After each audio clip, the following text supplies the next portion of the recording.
let's do it. Okay.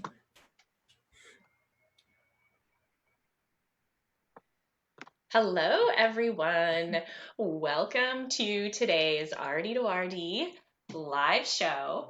I'm excited to tackle the topic of CEUs and really, let's be honest, the procrastination that happens around our professional development portfolio, logging our CEUs, and some of the, I don't want to say traumatic, but traumatic experiences we have when we find out, we thought we had everything covered and some of the things we assumed didn't go as planned. So we are going to dive into some basics about the PDP process, CEUs, activity types, some of the nuts and bolts, and then kind of walk through a little bit of what do I do if I'm kind of down to the wire, a little bit of a game plan, and some tips to help you kind of, get a plan in place because that's really stressful.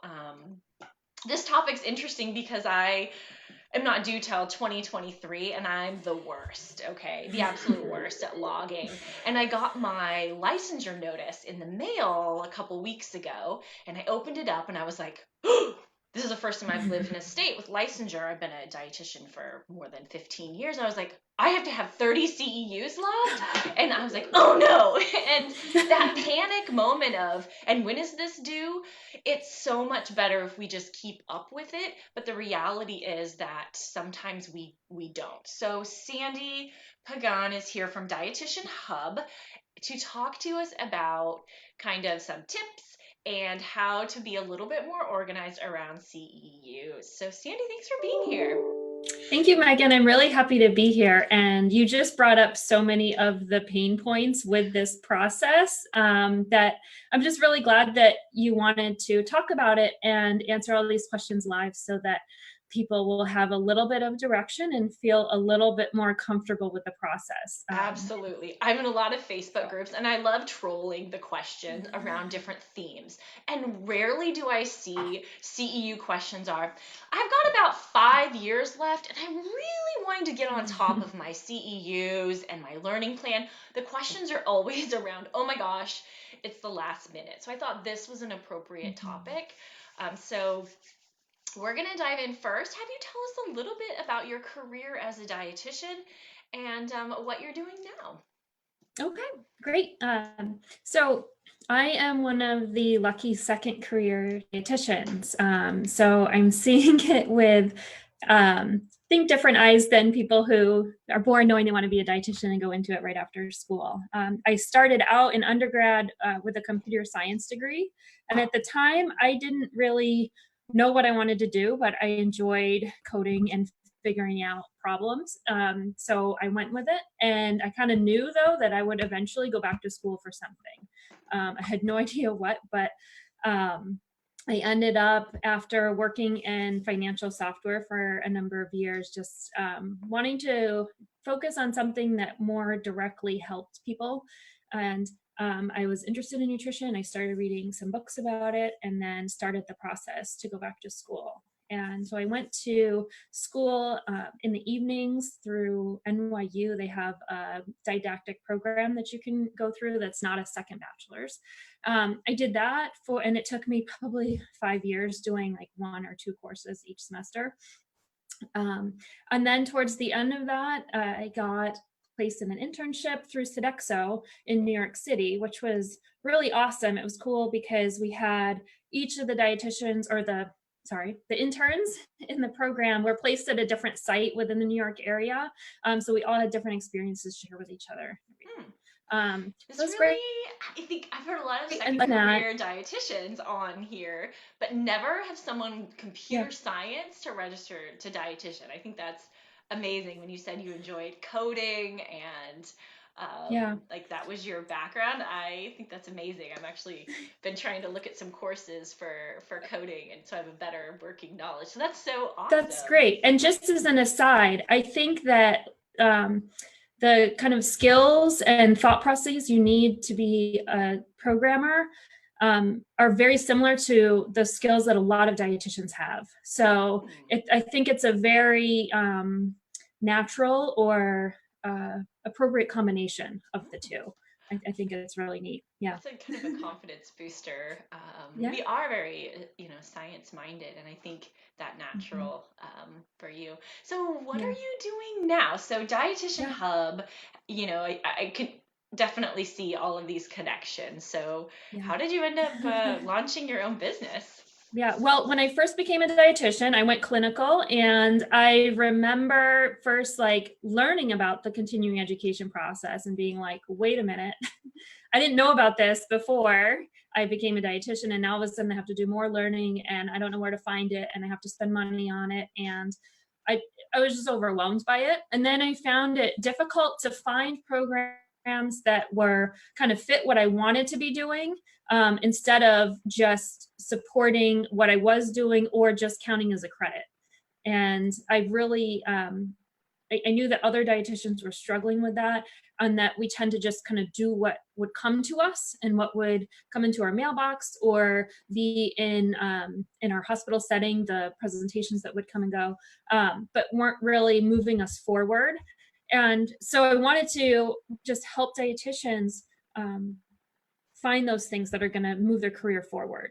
And so I came up with Dietitian Hub. The idea was a directory of all the different programs, and then just provide some resources and ways to get your credits and help you move you forward. Nice. I'm sure we'll talk a little bit more about that. But I love that, looking at a problem in the community and offering a solution to help connect dietitians with continuing education opportunities. So it's a great place to go, Dietitian Hub. So let's dive into this PDP process. So there's a couple of different elements, right? So, and honestly, I swear every time I go in to do my PDP, which I think I've done my fourth one now, it's different every single time, whether now we're in spheres and codes and now there's a wizard or there what.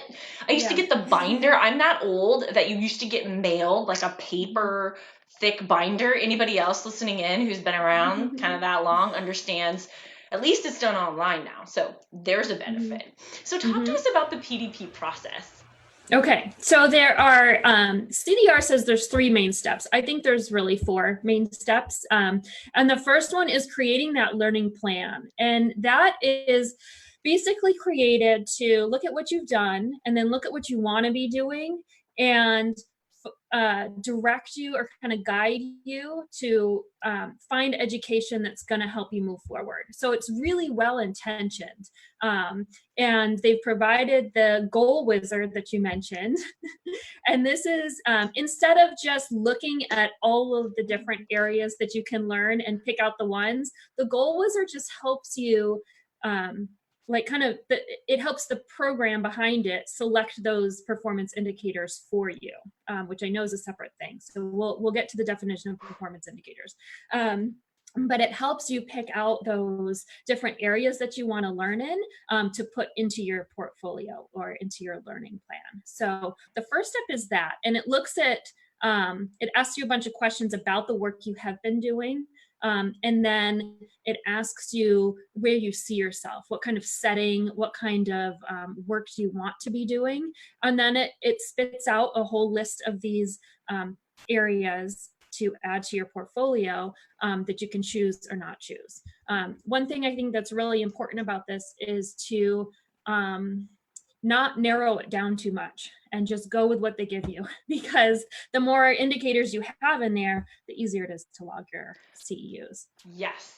I think that tie between, I hear a lot of people will, does this count? Like, how do I know that an activity, if it's not in your plan? So hopefully we'll loop back around as we kind of just first cover the big bucket pieces. So you said that was the first step. Yep. So you create the learning plan, and that's done within my CDR, where you go, it's the same place you pay your dues to keep your license. And there's an area in there to create your plan. And then the second piece is doing the continuing education. So finding the things you want to do and completing it.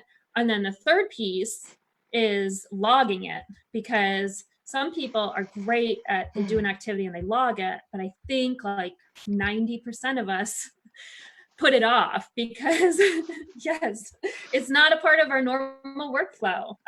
So we just kind of shove that certificate away. Or the other thing that I think is really, I think, big piece of this is that you don't always get their certificate right away. So they'll send it to you like a couple days later, and it's like, oh, I'm not in that frame of mind right now. So you wait to log it. Anyway, so that's the third piece, is logging it in the system. And then the fourth is submitting it for review. So once you have all 75 of your credits, or 50 for DTRs, once you have them all logged, you can submit your portfolio or your plan to be approved. And you want to do that about 4 to 6 weeks before the end of your cycle. Because it can take them time to look through it and approve it. In my experience, I've only done it once so far. I'm on my second cycle, but it was a pretty quick process. I think they just give themselves time. So as I understand, there's the plan, which at one point I think your plan required approval, and then your log, which you need to submit for review. Do the learning plan with your spheres and indicators, which I hope you'll maybe dive into that because a little bit more. Does that need to be approved, the actual plan, or is it just on you? Yeah, it's it does need to be approved, but I think it's basically like an automatic process. Like once you get it in there, you'll get an approval very, very quickly. So some people have suffered trauma from the 120-day rule. And I would like you to tell us what that is, why it's so important, and what you should do instead. What is the 120-day rule? 120-day rule. So that applies to when you are starting a new cycle, and you take your first continuing education. So your cycle starts in June, and then maybe in September, you take your first one, because that's the fall and that's when everybody starts wanting to learn again. In September, you take your first CEU course. And basically from the date that you take that course, you have 120 days to have your learning plan in place. So you basically have until December to have your learning plan in place, because you can't log anything in your plan that you took more than 120 days before you created that plan. Correct. Yeah. So if you have your plan in place, you technically could wait until the very end of your cycle and log everything. But if you don't have your plan in place, that time starts ticking, that 120 days, that all of those activities that you did are not going to count unless you have your plan in place. So it is so important to go in and create your learning plan. Now, that being said, you can, and being general, I think you made a really good point of, just because there's a lot on there, like, I'm not going to do that, it's not necessarily a bad thing to have more possible things. You know, I moved from kind of clinical to business, and you made a good point of it, looking at where you are now and where you want to be, and they created kind of artificial intelligence, right? Or they're trying to be smart about suggesting to accept what's presented, because you can always go in and update your learning plan too. So that if this is you, what do you do? Okay, you're realizing I don't have a learning plan in place, and it's been more than 120 days. Is there anything you can really do about that? Yeah. No, you just got to get your plan in. Just get it in right away. You could, if you have certain circumstances, I would highly recommend you just reach out to the CDR. Sometimes they're more flexible about certain things than other things. So it's always worth contacting them. For me, they've been very helpful in the past. So, and as you know, they've extended the deadline for those folks that are expiring in 2020. You now have until July 15th to get your all your activities logged and finish them up, which is great, because I know so many people were counting on conferences. Yeah, the state conferences, and even things like Today's Dietitian and other events that tend to happen this time of year have all been canceled. Okay, so we talked a little bit about that 120-day rule, and I think just getting your learning plan in is really important as soon as possible, because you can't, that clock, starts ticking. You only have 120 Yeah. days if you don't have your learning plan in, versus you can go and batch log at the end if you had a plan and if that activity applies to the plan, right?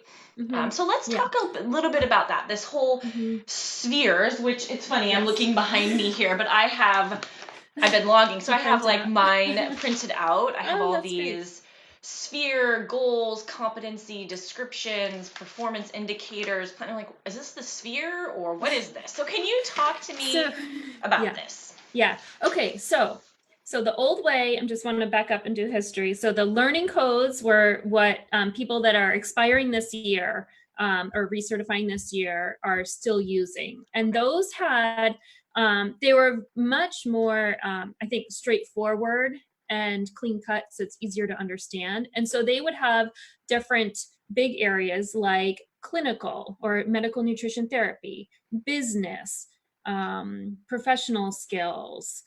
So they had very general areas, and then underneath those were very logical subtopics. Like under medical nutrition therapy, it'd be diabetes, life cycle nutrition, older adult nutrition, very clear cut.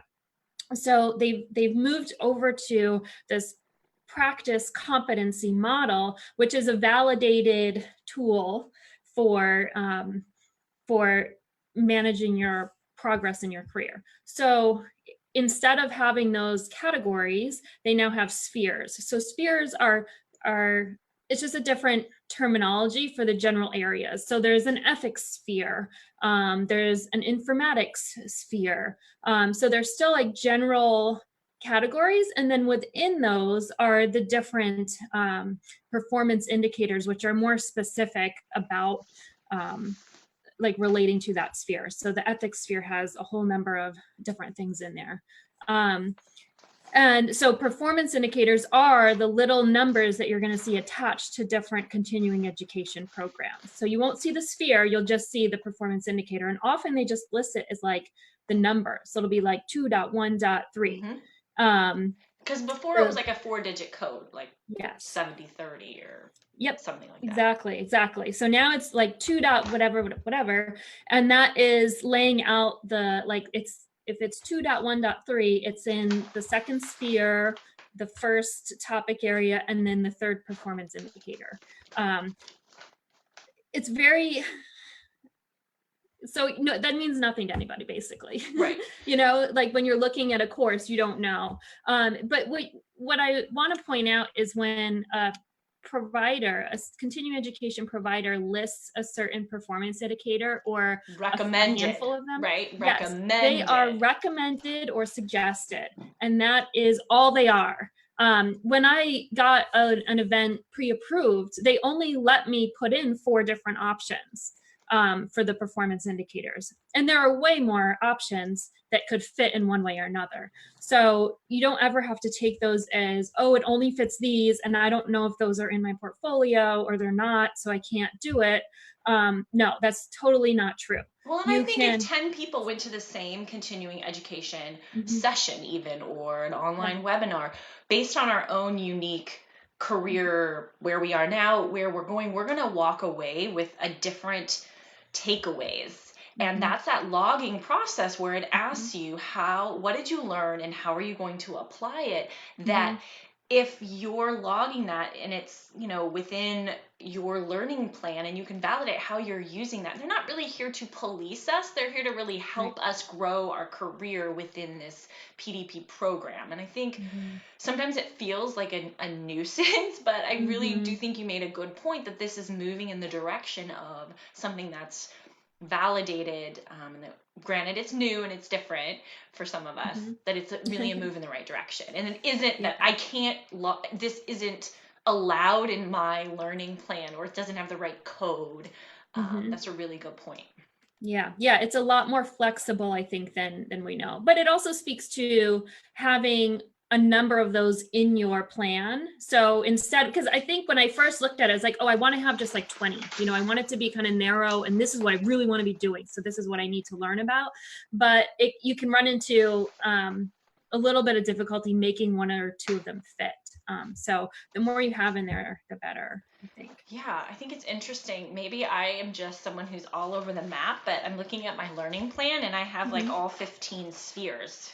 Oh, that's great. But I have like different, like under 1, 2, well, I guess I have 15. So some of them are 1s, 2, 4, 5, but I have a lot. Like I think, like you pointed out, it's okay to have a breadth on your plan. So I want to dive into, unless, you know, we talk about this, well, how can you make sure that something counts towards your plan? Anything that we kind of skipped over there, and maybe we can switch gears after that. Yeah, I mean, as long as you can justify what you're learning from it and that it fits something, it's going to fit. As far as matching a performance indicator, I think it's also key to point out that certain activity types for CEUs have limits on them. Yes, so you definitely need to talk about that. Yeah, so that's the other key thing. It might not count if you already have, one of them is reading research articles. So you can get half a credit hour for every research article you read, but you're limited to, I want to say 30 credits a cycle. So and then there's like pre-approved, recorded, was like 5 in a cycle versus, there's a lot of rules. So I think it's a really good point to go in and make sure you understand what type of, you know, learning it is, and make sure you're not counting on getting more than you can from any certain learning activity. Exactly. So a good rule of thumb in my mind is if it's a live webinar, seminar, conference, anything that's live and geared towards professionals and dietetics related, is unlimited. So you can get up to 75 there. If it's recorded and doesn't have a quiz, then you're limited. And I think it's 30 credits.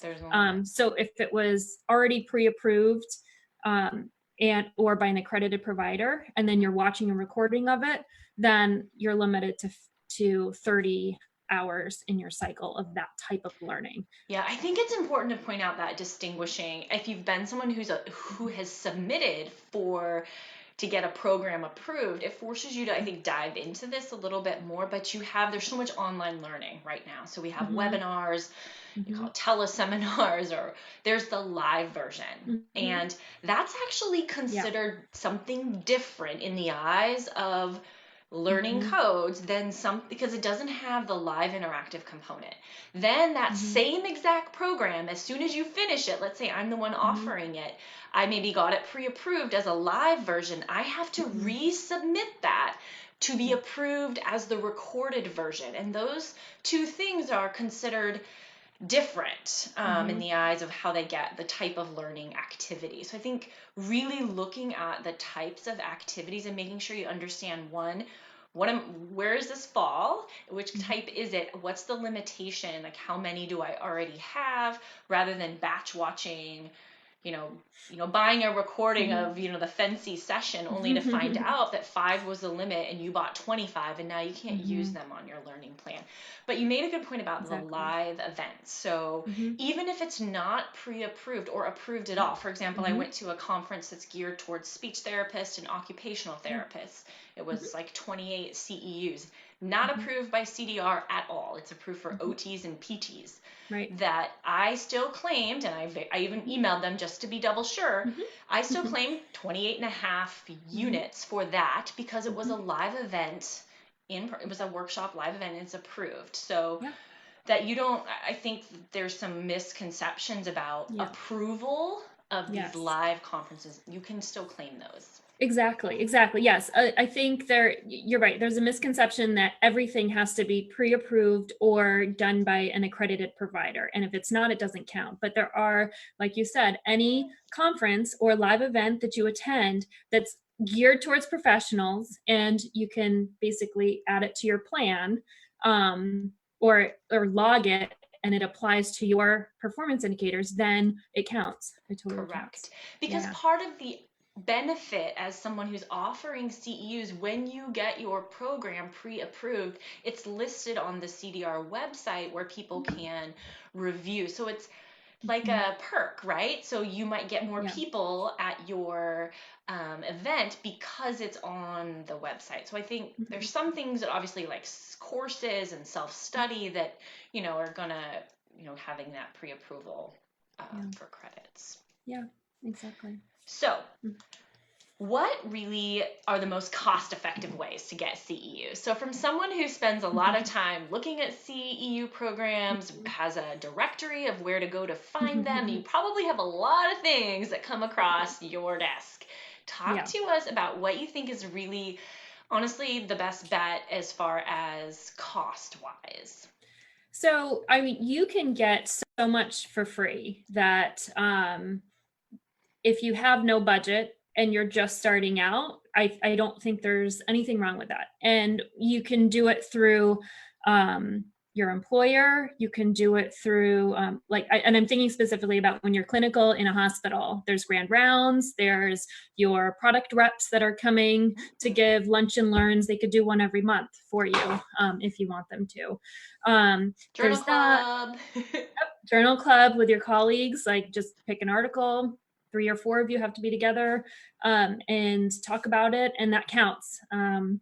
So there's that. There's also other big companies. So CEUs has an online portal, and I think they have about 12 or more free education programs or credits, about 12 credits worth of CEUs for RDs, and they're on hot topics like podcasting or blogging or the microbiome, things like that. Also, like Abbott and Nestle have their own learning centers where you can go in and get all different presentations on clinical topics. Let's see. Today's Dietitian. Yep. Also, if you're an Academy member, there's so much more that's free. Every issue of the Food and Nutrition magazine offers 2 continuing ed credits. And notable is that those 2 credits you earn by taking a quiz, so it's considered self-study, and there's no limit to those. Because it's not the same as reading, which doesn't require you taking, when you take a quiz associated with the article, it's a different learning activity than just professional reading. Exactly. The semantics. Well, it was a journal article, and I see on some of the Facebook groups and other even listserv where people start to give really bad information, like, well, you can only do 5 credits or something. And you're like, no, we're talking about apples and oranges. We're talking about taking the quiz that's associated with, whether you're in a DPG or you read the journal, JAND now, that's different than just, I read a stack of, I was preparing for a lecture, I was writing a blog article, and in the process of that, I read these articles. I didn't take any kind of a quiz, but you can claim them both, but they're different types of they're actually different learning activities. Right. So yes, so professional reading is you get half a credit hour for every article you read, and you just have to save the abstract so that you know that you read it. And that's limited to, I believe, I have a little cheat sheet here. I think it is 15 credits per cycle. So that's only 30 articles through 5 years, which you read way more than that, but it still counts, as 15 credits. So so I think that person who's freaking out at the last minute, I think it's important that journal reading, to know that you can do both of those categories, especially if you are, if you're an Academy member, you can get some of those, journal article, and especially the dietetic practice groups as well. If you're already an Academy member, being a part of those DPGs sometimes opens up a lot more access to the webinars that they do, as well as CE articles in their DPG publications, like DIFM or, Nutrition Entrepreneurs or Clinical Managers or the Pediatrics or SCAN. All of them have a little newsletter that has a CEU article in it, typically a couple times a year at least. Yeah, there are so many different ways that you can grab it. And the Academy also has, if you're a member, they have several different, like a listing of different webinars that you can get credit for. I was just watching one yesterday on informatics, and and that's it's for free. I mean, free because you're paid your membership dues, but you can definitely cover everything that you need if you're a member. Right. And like you said, so the Journal of the Academy of Nutrition and Dietetics, each issue of that, and there's 12 a year, has like 4 to 5 different continuing education articles in there. And when you do one of those articles, you have to take a quiz and you get 1 credit for each one, and it's not limited. So you've got all your stuff there, if you... Yeah, it's a really good point. So this whole topic of logging, well, I guess we can talk about that, but kind of the biggest problems that you see dietitians have kind of with the PDP, we've talked a little bit about the plan, the understanding, the activities. What else do you think that, dietitians struggle with? I think the other, I think part of it is just having a habit of going in to log them, and just getting in the mindset, like whenever I do one, I need to take 10 minutes after that activity to go in and log it. And if you do that, you'll just feel so much better. Put it on your Trello board. Like I'm yes. a Trello user, but I should, putting it in as a task. I was reflecting back to Fancy. I've been to Fancy, and I would walk by. Look, they have the little kiosks where you can go and do your CEUs while you're at Fancy. Never once have I ever done that, but wouldn't it be amazing if you did it as you went? You went to a session, went and logged it. That's what it's there for. But just like an aside, that's me. Yeah, that's the kind of person I am. I'm like, nah, I'll do it when I get done. I'm gonna go eat some food in the expo hall right now. There's so much going on there that there's a lot of distraction. Yeah, absolutely. But one tidbit is that there's an actual app now for your phone that you can download, and you can enter them on your phone wherever you are. So that is something that I would probably recommend doing. So when it gets to the question and answer portion of whatever session it is you're in, start logging it. And get it. I would expect you to mention that with like the computer tech background. I just love how you just put that right in there. Yeah. So you gave a few recommendations for logging the CEUs. One of the other really painful points is not having to answer that question of what did you learn? Literally, I'm logging Fancy from 2018 right now. Total like honesty moment. I haven't logged pretty much anything. So I was trying to remember a session that I went to 2 years ago, and I'm searching online. It took me like 20 minutes. How come I can't find the session descriptions anymore?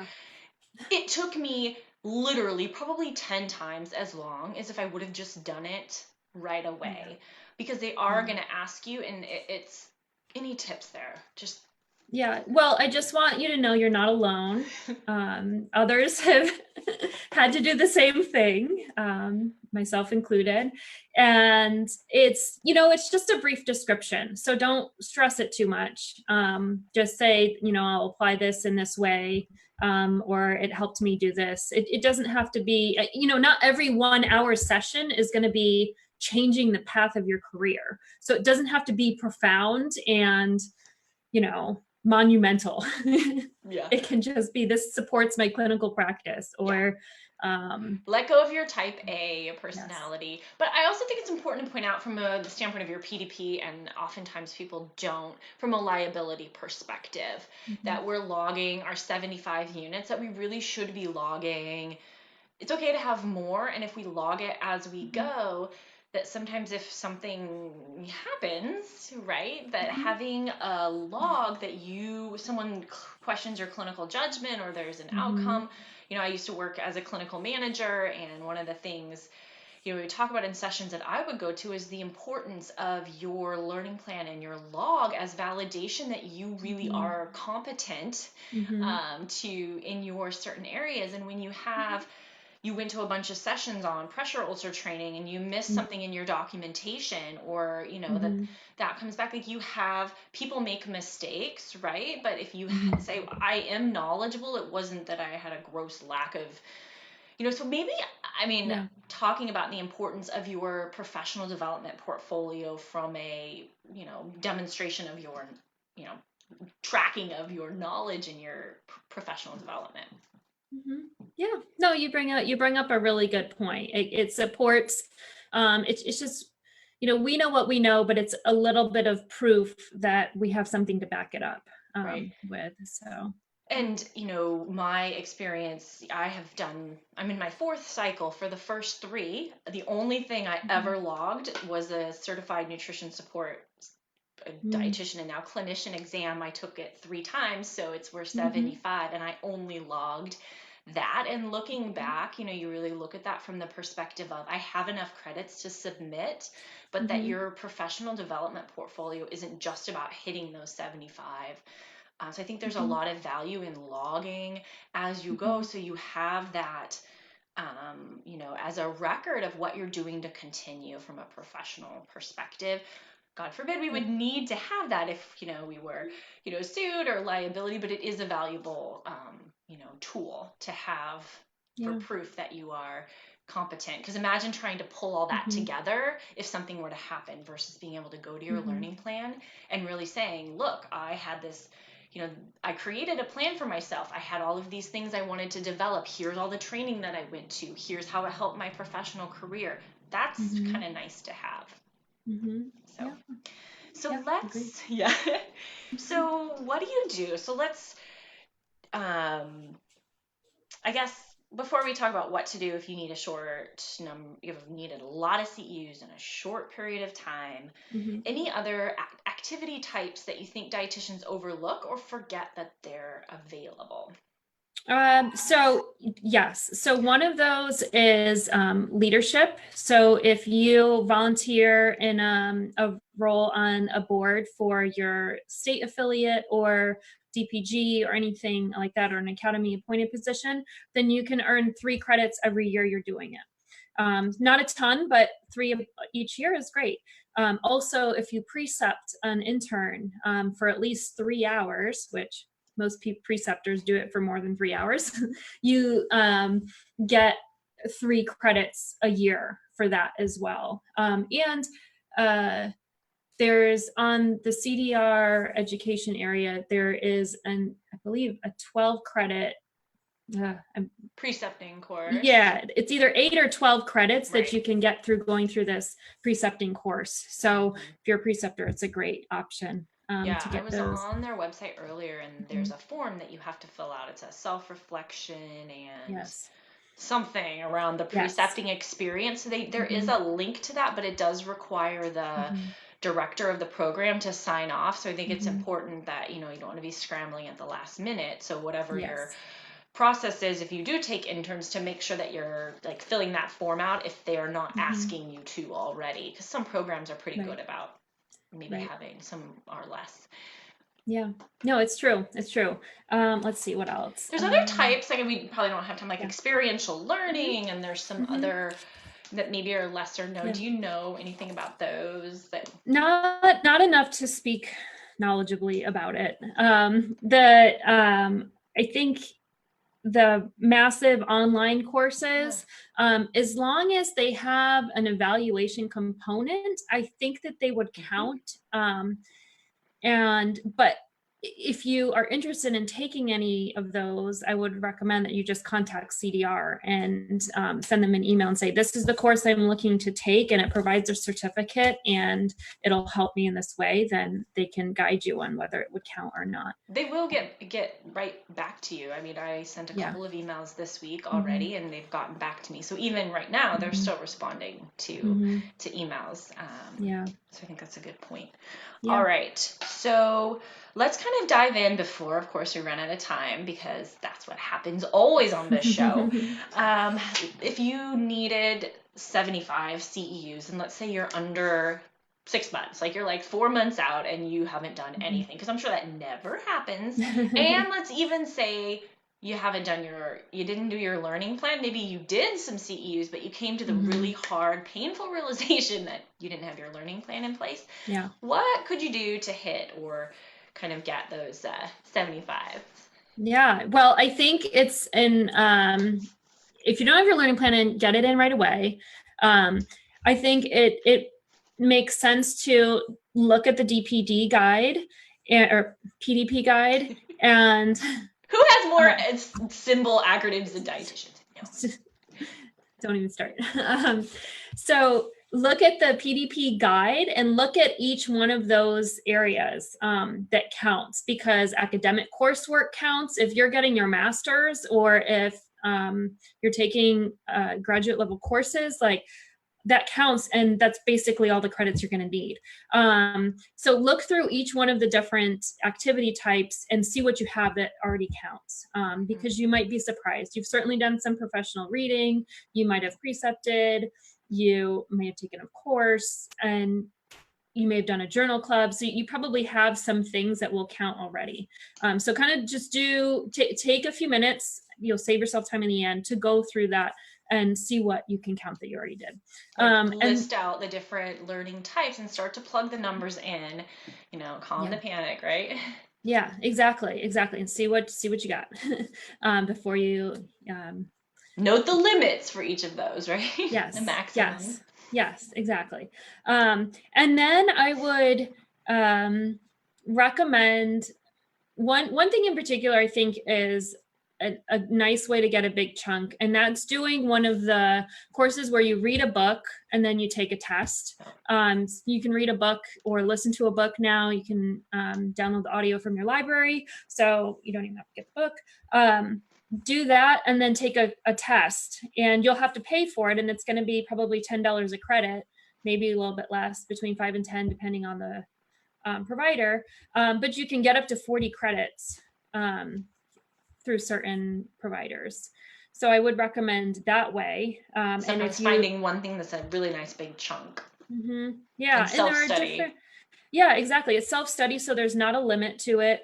And you could do, anywhere from like 10 credits to 40 credits per book you read, and then you just read a few books or listen to a few books, take the tests, and you're good to go. I think that's probably the quickest, easiest way.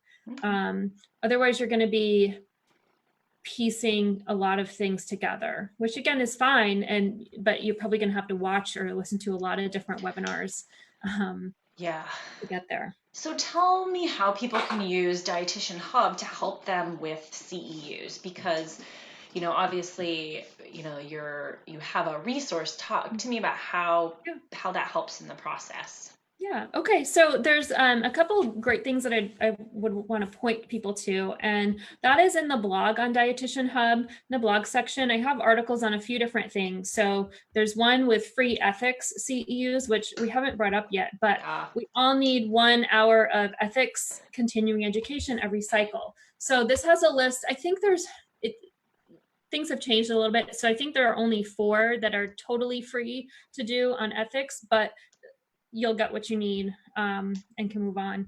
And so there's an article on that. There's also an article on big credit CEUs. So if you need a big credit bomb, it has a few different resources for you there. And then there's a few other articles. But I have a checklist for new dietitians. It's geared towards new dietitians who haven't gone through it before, but if you're restarting a cycle, it's going to be helpful for you as well. And it just defines some of the acronyms and terminology. And then it also has a list of the things you need to do. It references the 120-day rule.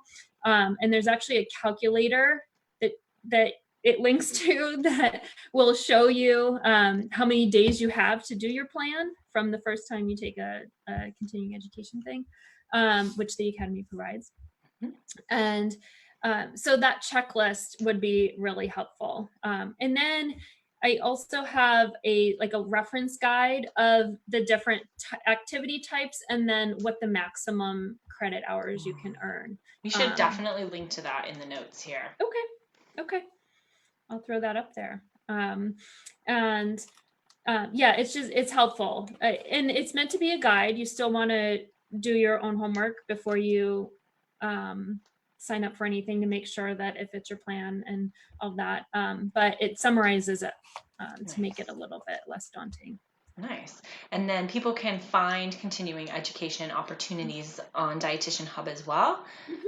Yeah. Yep. So yeah, I have a directory of different programs. So you go to Dietitian Hub, you on the front page there, you can just search in the search box by topic and it'll show you different programs that are available. And those are programs that people come to you and say, I'd like to have my CEU program on Dietitian Hub, or you would, that's how it's like a directory of. Yep, it's like a directory. I like to think of it as like Angie's List, where they gather, it's a directory of different home improvement companies. So different continuing education providers sign up and they list their programs, and then dietitians can find them. And I send out a newsletter regularly, letting people know about the new programs and things that are available and any specials. Fabulous. Sometimes we get special discount codes for the Dietitian Hub users. So, ooh, want to be on the list. This is great. So really helpful information. If people want to connect with you or get on your email list or follow you on social media, how can they find you? Yeah, well, I'm at dietitianhub.com, and there'll be a pop-up that pops right up to have you sign up for the email list and get the quick reference guide with all the limits. So you can do that. I'm also on Facebook. Dietitian Hub is the company, and I have Instagram, and it's at Dietitian Hub, and I'm all those places. Nice. Thank you so much for kind of spending time breaking down the kind of ins and outs of creating your learning plan, logging the activities, and I think kind of the whole idea of getting started early. I'm trying to avoid the procrastination, but the reality is a lot of us are still going to wait until the very end. But I think this is really that. What are the things that you just can't wait to do, even if maybe you're not going to change that behavior? Because I think the ethics CEU was finishing everything, and then I'm like, yeah, I'm gonna hit submit, and you get this like warning button that's like, you are incomplete, and it's if you think about your experience, you're creating your own pain and suffering here. It was there, it told me, I should have known about it, but how can you make the process a little less, torturous for yourself, to not have that experience of kind of being down to the wire and then finding out you have one more thing to do. So this was helpful for you to kind of walk through some of the terms, what they mean, the concept of spheres, and really looking at using the wizard tool and accepting it, and kind of your own ability to create a plan and still apply things that those are recommended learning codes. So many nuggets of wisdom in here today. So I hope this was helpful for you all. I will go in, and in the comments today, I'll add some links. So I'll add links to your website, the stuff from the CDR that also, it's their big, huge, I think it's like 122 page document. I don't know if it's that long, but the codes and things. Yeah, it might be. But I would just recommend going to Dietitian Hub and getting like the quick reference if you're one kind of person who maybe prefers something that's a little more short and sweet. Yeah. And I'm also available to answer any questions. So I'll be following the comments, and you can always reach out to me. You can message me as well, and I'll get back to you. I like helping people through this. So awesome. So this was great. And I think right now is a really great time for people to focus on professional development. A lot of people are putting out making things free that maybe weren't free before.